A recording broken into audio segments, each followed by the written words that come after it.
Well, if you've got a Bible handy, go ahead and grab it and meet me in 1 Corinthians 12 this morning. 1 Corinthians 12, and go ahead and bookmark 1 Corinthians 12 while you're there this week, because we're going to be in this section of the Bible for the next 3 weeks together. We start this brand new series we're calling What the World Needs Now.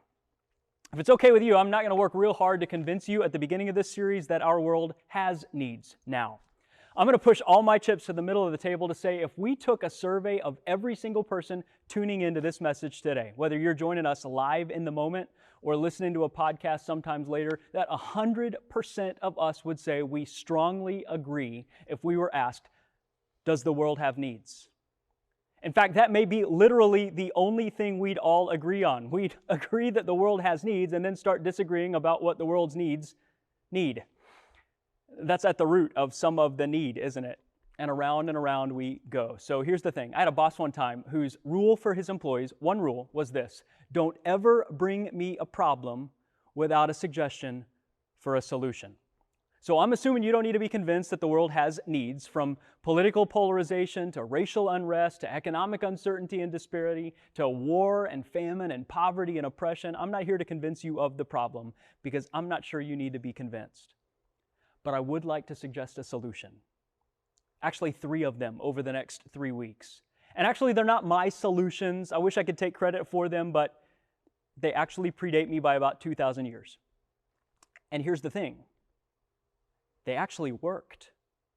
It started with a small group of people, then turned a church, then a city, and ultimately an empire, right side up, from pretty far gone. And it feels like maybe we could use a little of that about now in our world. So that's what I want us to look at, starting in 1 Corinthians 12. If you're new to the Bible, 1 Corinthians is a letter that a guy named Paul wrote to a church in the ancient city of Corinth. And if you're not familiar with Corinth, Corinth was like the wild, wild west of the ancient world. It made Sin City look like Sunday school.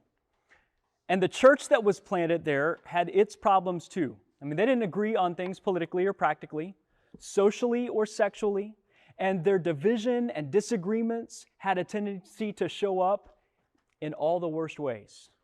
A church that was planted to influence the world around it found that most of the influence was going in the opposite direction. So Paul wrote a letter to help bring some clarity and some correction to the church. And at the end of the letter, he casts some vision for how a church full of imperfect, unqualified people who disagree on a lot and are different in almost every way were in perfect position to be exactly what the world's needs needed at that very moment, especially the crazier their world became.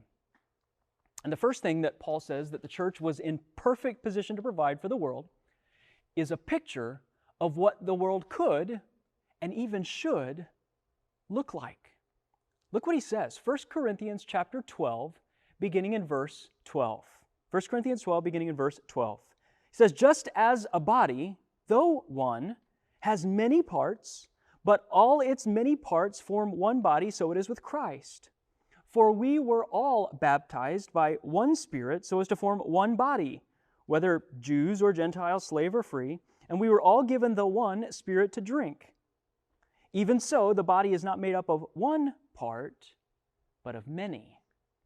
So it's pretty obvious here that Paul is painting a picture of a place where unity and distinction are possible and even preferable. In fact, the word one, you saw it shows up 6 times in just 2 verses. And if you zoom out on the chapter a little bit, it shows up 19 times in 13 verses. But notice a couple of things about these verses. First, notice who it is that Paul's saying is a part of one body. If you've been a part of church for a while, you might be tempted to just blow right by this for a couple of reasons. One, you've heard this passage talked about before, and you know it's about spiritual giftedness. So it's tempting to assume that the difference or the diversity that he's talking about are primarily superficial kinds of things. You know, it's a cute point and a good illustration. Yeah, some of us are hands, and some of us are feet, and some of us are pancreases. Pancreasi? Whatever, you know, pancreases. Some of us are children's ministry volunteers, and some of us are preachers, and some of us are musicians, and isn't it neat and isn't it sweet that we're all different and we do different things on Sunday morning to make the church program work? And look, Paul is going to say some of that. That's going to be a practical application for how we can practice something and express something to the world. But he's got in mind something deeper and a lot more difficult to talk about, at least in his day. That's the other thing that can cause us to rush past this. We don't live in a world where Jews and Gentiles and slaves and free are categories that we tend to think much about or separate ourselves into on a regular basis. But understand, in Paul's day and in the Corinthian church, these were radioactive divisions, the radioactive divisions in their world. Jews and Gentiles in Corinth operated from two totally different worldviews. It wasn't just a difference of language and customs. They weren't just cosmetic, surface-level differences. They had fundamental differences on issues of truth and morality and right and wrong, and it made its way into the church. The Jewish people, they didn't understand how a person could possibly love Jesus and stay a Gentile. The Gentiles couldn't figure out how a Jewish person could possibly be on their way to heaven and stay Jewish at the same time. In fact, when you read through the New Testament, a huge amount of space is given to helping the church navigate this very issue. I mean, it went deeper than even some of the radioactive differences that we might draw a parallel to in our day. Like, some of us know, theoretically, that there are both Democrats and Republicans as a part of Doxology Bible Church. But we're not totally comfortable with it. Because for the life of us, we can't figure out how a person could really know Jesus and still vote that way, right?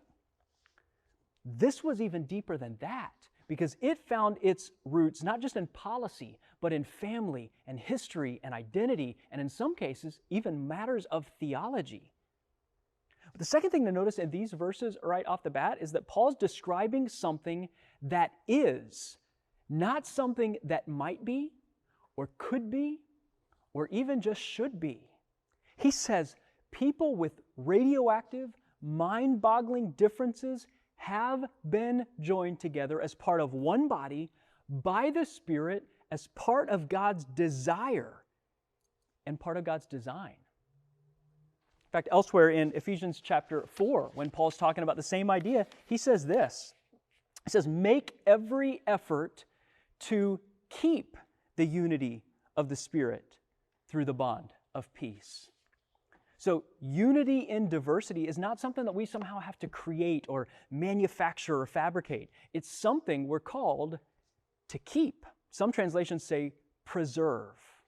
To say it another way, in the church, God has already placed radical, potentially radioactive diversity in unity. Our responsibility isn't to make that unity, it's to keep it, to preserve it, and to display it. So the question is, how do we do that? Well, let me show you a couple of things Paul continues to point out to the Corinthians. The first one you see in the verses we already read. First way to preserve our unity in light of extreme diversity, you might say this way: elevate your primary identity. Elevate your primary identity. Notice two things Paul affirms in 1 Corinthians 12, verse 13. He says, for we were all baptized by one Spirit so as to form one body, whether Jews or Gentiles, slaves or free, and we were all given one Spirit to drink. When you think about baptism, don't just think about water, okay? Think identity. The word baptize literally means to dip or immerse. It came from the textiles industry. A person would baptize a piece of cloth in dye, and its identity would change. A white cloth would become a purple cloth, for example. The most obvious, upfront, identifiable thing about it shifts. It changes, right? Now, cotton cloth, think about it, is still cotton cloth. Linen cloth is still linen cloth. Think, up close, they don't lose their distinctiveness. In some ways, they stay different. But in another way, their identities are shifted. They have something upfront and obvious in common. It's more obvious sometimes than their differences. Now, in some ways, that's a flawed illustration because it feels like more of a superficial illustration than what happened to us when God made us alive together with Christ and forgave us and sealed us and set us free and made us sons and daughters of the King. In fact, maybe that's the better illustration. If you think of a family of children who are all adopted, when they get a new last name, they don't immediately become the same. They don't lose their differences or their distinctiveness or their background or their history or their preferences or their perspectives or their race. But their identity is different too. So that's important. Paul's not arguing when you become a part of God's family, all your differences go away, or even that they should. He's saying for it to work, to preserve the unity we've been given, we have to be willing to hold another identity higher than all our other identities. And in fact, he goes on to say, that's the ideal. Look at verse 14. He says, even so, the body is not made up of one part, but of many. He's saying, look, you don't stop being Jewish, but being Jewish stops being the most important thing about you. You don't stop being Gentile, but that stops being your identity. Those stop being the identities that define you and drive you. You don't leave them behind. You don't even find them less important. But you find you have a new identity that's even more important. And that changes the way you live in a really important way. When you understand it, it sets you free, not to leave your diversity behind, but to do the second thing, to leverage your diversity. Paul takes this illustration of the body and he plays it out. He says, okay, think about the human body. If you somehow found yourself sitting on the assembly line of heaven, you would never put these parts together. Like your hand has virtually nothing in common with your tongue.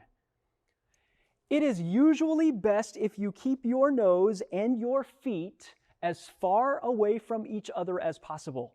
Like you would never sort them together. They don't make any sense together until they're connected to you. And then suddenly the foot is like, hey, I need that nose. Like it's best if we stay separated most of the time, but I'm better as a foot when the nose shows up for work. Like the hand says, I don't see things like the eyes. I mean, those guys are sensitive, they're weak, they don't hold anything or grab stuff, they cry.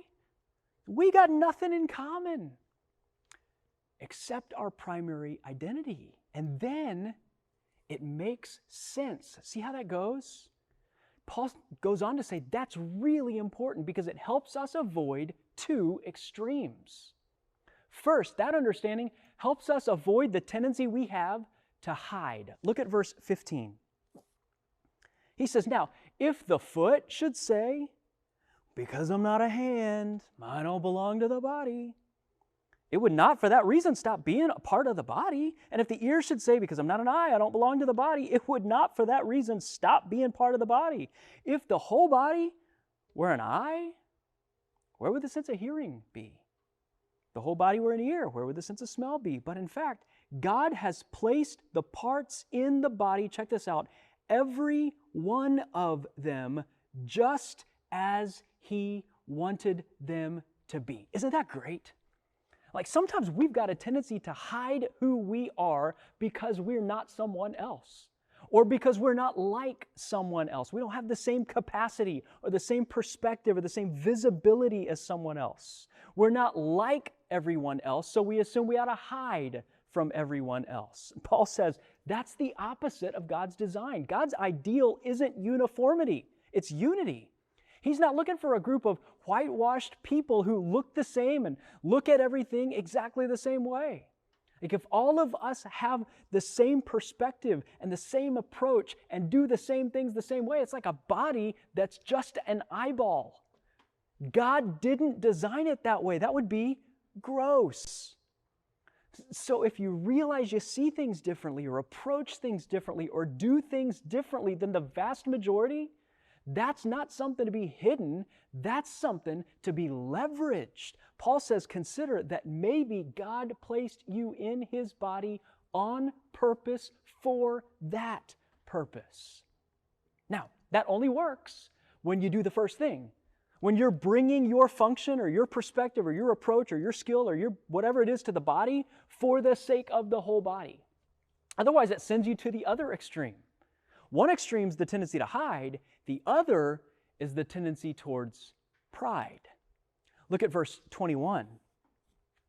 He says, the eye can't say to the hand, I don't need you. And the head cannot say to the feet, I don't need you.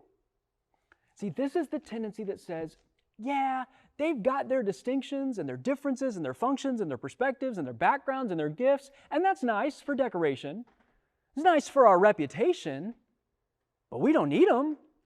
And as long as they stay out of sight, out of mind, out of the conversation when it's time for a decision, we don't really need the Gentiles. We don't really need the slaves. We don't really need the people from a Jewish background. We have-nots don't really need the haves. We'd be better off without them. Okay, at the risk of stepping on some landmines, we do this, don't we? Like, this is huge in our culture. We categorize groups of people, sort them together, and then define them by the most extreme adherent of their views so we can cancel them and reject the whole group and anything any of them say. Not just about the thing we disagree about, but about anything. And that gets into the church too, doesn't it? Paul says, look, that's pride. It's pride to say that anyone who is necessary to the body will necessarily look like me. You serve a function. It's an important function. It's a vital function. But the fact that your function is the most visible doesn't mean it's the most essential. Like, your pancreas goes down, all of you goes down. Even though you hadn't thought of your pancreas a single time this morning until I said the word. And actually, Paul takes it a step further. Look at verse 22. He says, on the contrary, those parts of the body that seem to be weaker are indispensable. And the parts that we think are less honorable, we treat with special honor. And the parts that are unpresentable are treated with special modesty, while our presentable parts need no special treatment. Okay, Paul's talking in code for the children in the room. So he who has ears to hear, let them hear. Okay, Paul says to this highly sexualized culture in Corinth, if you're one of those people who thinks of some people in the body as unpresentable, remember, you've got some unpresentable parts of your body as well. And even though you think of them as unpresentable, when it's time for them to work, you sort of like it when they show up at work. And you're glad that you have them there. And Paul actually takes it a step further. He's already used the word honor twice in the verses we just read. Look how he goes on verse 24. He says, but God has put the body together, giving greater honor to the parts that lacked it, so that there would be no division in the body, but that its parts would have equal concern for each other. If one part suffers, every part suffers with it. If one part is honored, every part rejoices with it. Paul invites us to elevate our primary identity, to leverage our diversity, and here's the last thing. The only way it works is when we make honor our priority. Make honor your priority. Honor means value or worth or importance. Or here, Paul talks about having equal concern. He's saying, if the hand could talk, and hands can't talk, mouths talk, stay in your lane, hands, right? But if hands could talk, and you ask them about the eye, you know what your hand would say? Not only do I put up with the fact that the eye is part of the same body that I am, I honor the eye. I value that the eye is a part of the same body that I'm a part of. If something came toward the eye trying to take the eye out, I'm going to leap to action. I'm going to put myself between the eye and the threat, whatever the cost to me, because it's good for the whole body that the eye's here. And I don't want to be a part of a body without the eye if I can keep from it. The eye's good for me. It keeps me from grabbing stuff that I shouldn't and going places that I wouldn't. So I'm willing to do more than just acknowledge the eye or put up with the eye or tolerate the eye. I'm going to honor the eye. If it suffers, or worse, if it goes away, it's not good for me or the rest of the body. Paul's saying, what if we live that way? What if we did church that way? What if we grabbed a hold of our differences as a gift to our primary identity? That's the only way it works. If we agree on ultimate identity, we can work from there. But then, rather than parsing out all the ways that we shouldn't sort together, might we find there's a reason that God stuck us together? A reason that we ought to preserve and even leverage? Might we find on the other side that the things that divided us at a fundamental level become the things that we could honor and value and protect, not sacrificing who we are, but because of who we are? What would happen if we did that? Well, look back at the beginning of the chapter, what Paul says. Verse 4. Paul says, there are different kinds of gifts, but the same Spirit distributes them. There are different kinds of service, but the same Lord. There are different kinds of working, but in all of them and in everyone, it's the same God at work. Now, to each one, the manifestation of the Spirit is given, why? For the common good. The manifestation of the Spirit, what's that? Well, the way the invisible God makes himself visible. To what end? The common good. Not just the good of you. Not just the good of other church people who look and think and function like you. When we live like this, it's the way God, the Holy Spirit, shows who He is and what He's like for the common good of everyone. What's Paul saying? People who can live like this is what the world needs now. You want even more than that? Look back at verse 4 again. He says, there are different kinds of gifts, but the same Spirit that distributes them. There are different kinds of service, but the same Lord. Talking about Jesus, God the Son, right? Verse 6. There are different kinds of working, but in all of them and in every one is the same God at work. You see what Paul's doing here? He says what the world needs now is a crystal clear example, manifestation of supernatural Trinitarian unity. What does that mean? Okay, here's what we believe as Christ followers. We believe that one God eternally exists in three persons. The Father is distinct from the Son. The Son is distinct from the Spirit. The Spirit is distinct from the Father, and all of them are fully and completely one God. Same substance, same purpose, same nature. Different persons. Got it? It's enough to give you a headache, isn't it? See what Paul's saying? Paul's saying the world needs to see a picture of that. The manifestation of that. What if we lived in such a way that we were so committed to each other that it scrambled the brain of a world that tried to figure us out? For them to look at us and say, they are so radically different. It's hard for me to see them as one. And they're so unified, it's hard to even talk about them as different. For the world around us to look at us and be forced to conclude what people are forced to conclude when they consider the existence of a triune God. They either conclude it's superficial, it's not true, or they conclude it's supernatural. Paul says, live in such a way that the closer people get, the more they're forced to conclude about you. It's not superficial. It's not fake. And I can't fully explain it. I don't know how to explain it, but I can't deny it. The best I've got is to throw up my hands and say, that's got to be supernatural. And you notice, God doesn't cast this as the impossible dream for an imperfect church in a crazy mixed up world. He casts it as the expectation, as the design. And one of the reasons He placed us here, to give supernatural evidence of an indwelling Spirit to a world that needs it now. So next steps. You know, I told you most of the time when we talk about this chapter, we talk in terms of gifts and giftedness as they show up on Sunday morning. And that's here in this passage. It's not the ultimate point of the passage, but it's a waypoint to the point of the passage. See, Paul's not saying, hey gang, children's ministry, got to show up. We need children's ministry workers, and worship team needs musicians, and tech team needs techies. And if you hands don't do your hand thing, we can't do our Sunday morning program like we want to do it. Okay, that's not the ultimate point that he's making. He almost assumes that that's happening. Like if you're part of the body, surely you're serving as a part of the body when the body gathers. Because if you're not willing to serve when the body gathers, you're kidding yourself to think you're going to show up when the body scatters. This is a chance to practice our giftedness and to discover it and deploy it in a way that build each other up, because we're all being sent out from here to a world where an enemy would love to tear us down. So this is a great starting point. It will never be simpler to live this picture than it is here. So if you're part of the body, but you don't know which part, or you can't point to a way that you're using your giftedness as part of the body, we can help.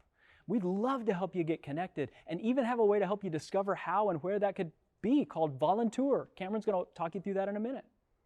But this here, it's not the finish line.